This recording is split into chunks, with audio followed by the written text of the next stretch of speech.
আমি কেন বিয়া করিলাম গো বুঝ মানে নাহিয়া দর্শন খানেক শাড়ি দিছি গয়না আড়াই ভরি তবু নাকি দেই না কিছুই যাইব বাপের বাড়ি দর্শন খানেক শাড়ি দিছি গয়না আড়াই ভরি তবু নাকি দেই না কিছুই যাইব বাপের বাড়ি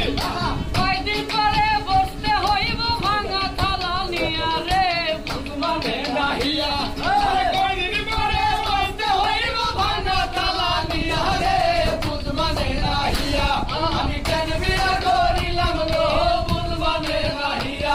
আমি কেন বিয়া করিলাম গো বুঝ মানে নাহিয়া হরেক রকম থ্রি পিস্তার আলমারিতে ভরা মাঝে মধ্যে স্বভাব আছে তুই তুকারি করা হরেক রকম থ্রি